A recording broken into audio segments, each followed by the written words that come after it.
più farfalloni amoroso, notte e giorno di torno girano, delle belle turbando al riposo. Today I want to talk about Find Me by André Aciman. This book was very highly anticipated by me, by the literary world, by the art ho indie girls, and it arrived last October 2019. It was published. It's the second book, or the continuation of the Call Me By Your Name story. Basically, I think the author continued the story like years and years after Call Me By Your Name was published. He decided to continue the story. I think after the film gained popularity and was so successful, he decided to continue the story. Correct me if I'm wrong, this is what I think. Yeah, it's a sequel to Call Me By Your Name, which was published in 2007. So there were 12 years in between release. No, anyway, there were many years in between the releases. This book, people had a lot of varying opinions on it, and there were kind of mixed reviews. Some were positive, some were negative, and in this video I just want to tell you my opinions, if you care. I'd love to hear your opinions as well, if you want to tell me them. Okay, the book is divided into 4 movements: tempo, cadenza, capriccio, and da capo, which are all musical terms that I can't describe to you because I know nothing of music. And one of the most talked about thing in this book was that we didn't really get to read a lot about Elio and Oliver together, who were the protagonists of the first book.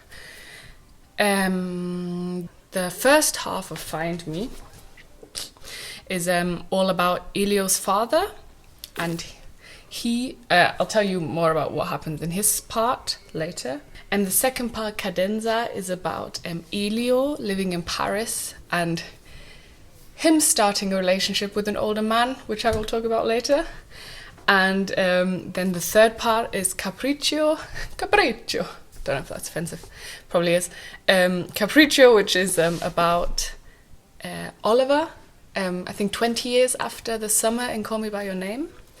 And the last part is Da Capo, which is narrated by Elio again, and it's about a time where Elio and Oliver are together again.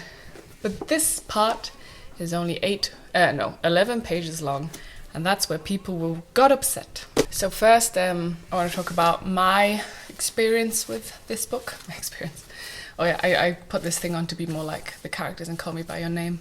And I blew my hair out to look like Elio's mother. Did it work? No. So I was very, very excited for this book. I was very late to the Call Me By Your Name game. I only heard about it when the film was released, 2017, and I only watched it in 2018. And then I read Call Me By Your Name, I think in 2019, but not because I didn't want to. I bought it ages before. I was just so nervous about reading it because I knew how special it would be to me, and it was beautiful, so I was very excited for this book. Yeah, but I have to say I, as everyone else, have kind of mixed emotions about it. I'll just dive right in. Yeah, so the first half of the book is about Elio's father, Samuel, and how he meets. He meets a woman on the train, a young woman. He's on the train to Rome to meet Elio, and he by chance meets a woman, and they start talking, and a kind of a relationship romance starts happening from there. It's very kind of romanticized, and they meet on a train to Rome, and then they decide to spend the day together. And yeah, it's a sweet story, but first of all, I was very sad he wasn't together with Elio's mom anymore, because she is an icon, and I miss her. I want her to have her own book. It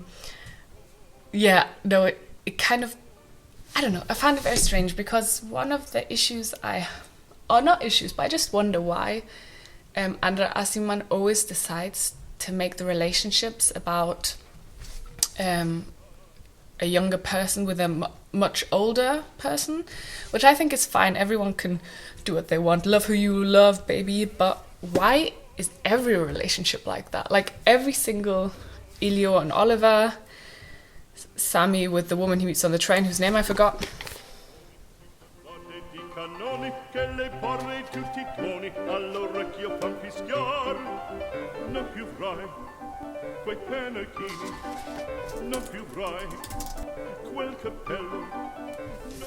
I can't find it. I'm too stupid to find her name.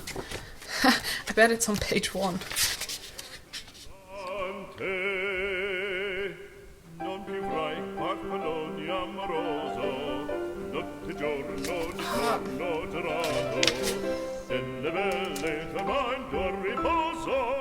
Just can't find it. I literally can't find it.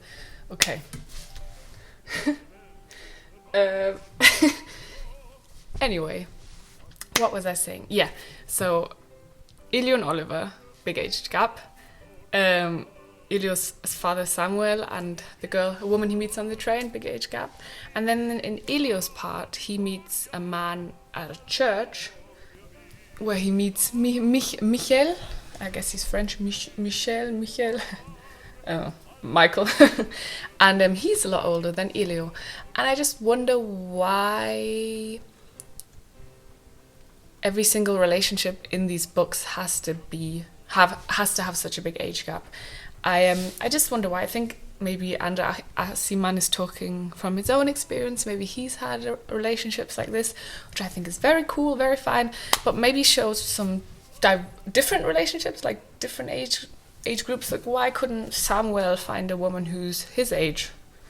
I don't know. I just don't quite understand why.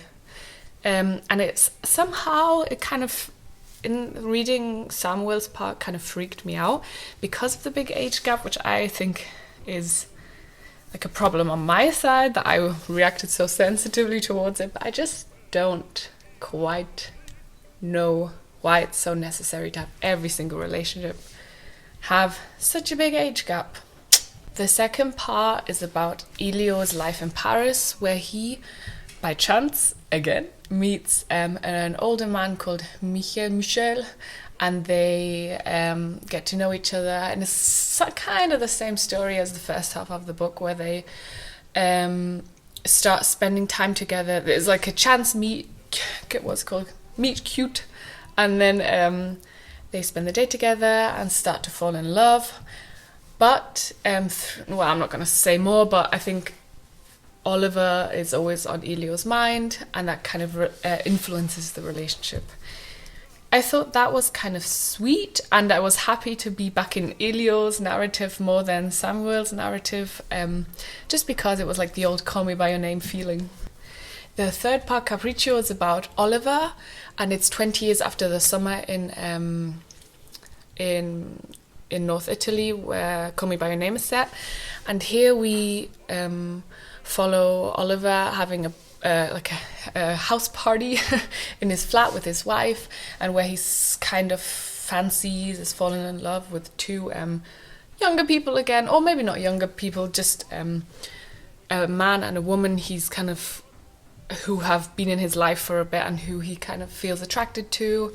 But we also see him thinking about Oliver Elio once in a while. And the last part, the end da capo, is the conclusion, where we see finally see Oliver and Elio together. And there I think that's like the nicest part. It's what the fans wanted, to actually see them be together and hopefully end up together, because it's not very sure. But they're together in this moment in time. Yeah, I loved Samuel in Call Me By Your Name, in the film and the book, but reading about him in Find Me, I didn't like him a lot anymore, and I think maybe it's because of the age gap. I'm not sure. I also love that Elio and his dad just meet up to just walk around Rome for hours on end. I think that's such a nice idea, and they have kind of the same places they walk to every time, and I just think that's really beautiful that they just meet up to walk and then have have a meal somewhere and then just talk and walk and talk and walk. I did have a few things. I did really like a lot of things as well in this book. For example, I really like the way André Aciman describes stuff.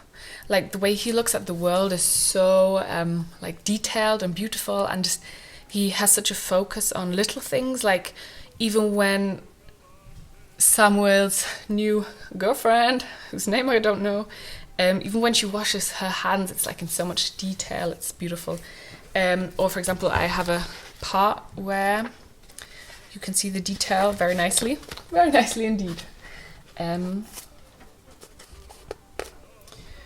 It's basically when Samuel and his girlfriend meet. I feel so bad for not knowing her name. I just can't find it. They go and visit her father, who is elderly and ill, and they decide to have lunch at his house. And this is where they first get into the flat. "Too subtle for me, Pa," she said, and right away didn't just kiss him, but with her hands still holding the packages, slammed into him with her whole body and kissed him on both cheeks. This, I presumed, was how she loved, fiercely, no holds barred. Once inside, she dropped the bags, took my jacket and laid it down neatly on the arm of a sofa in the living room. She also took my bag and placed it on the rug by the sofa, then fluffed up a large sofa cushion that seemed to bear the imprint of the head that must have been lying on it moments earlier. On her way to the kitchen, she also straightened 2 pictures that hung slightly lopsided against the wall. Then, opening 2 French windows that led on the sunbanked terrace, complained that the living room was too stuffy on such a beautiful autumn day. In the kitchen, she cut off the bottom tips of the flower stems, found a vase, and set the flowers in it. "I love gladiola," she said. So it's just, you can literally feel the way he felt coming into this flat. It's described so beautifully, and you can tell it's stuffy, and then she opens the windows and then she cuts the flowers, and it's just so beautifully written, and it feels, you can just kind of sense the whole atmosphere. And I felt that's what I loved about Call Me By Your Name, like the way he described breakfast and the garden. It was just all so beautiful, and that's what he does very well. But on the other hand, what I think because his writing is so poetic, he kind of, it starts to become a kind of way, like the language he uses, especially in dialogue, just doesn't sound real anymore to me. It's almost like pretentious because it's so poetic, and I think that's why I struggled. And I know it was very poetic in Call Me By Your Name, but especially between Samuel and his love interest, just the way they talked, I was just like, no one talks like this, no one talks like poets. And they sounded like these like Greek philosophers discussing the world. It wasn't very, I don't know, I know it's beautiful to some, but to me it just made it a bit more unrelatable, and not really didn't make me interested in the romance more, I guess. The part that moved me most, I think, was Oliver's part, where because he's obviously having this house party, and you can just see he's overthinking a lot of his life choices, his relationships, and he always comes back to Elio. And that I thought that was very special and very moving, because you can kind of see the theme of soulmates and how Elio and Oliver have always felt meant to be together, I don't know, they kind of belong together is the kind of feeling you get, and it satisfied the fans' hearts that, woohoo, they're still thinking about each other 20 years on. And there was especially one part where he was talking about different people at the party, and then suddenly there was a text, and you could just suddenly see, he's still always thinking about Elio. It was this part.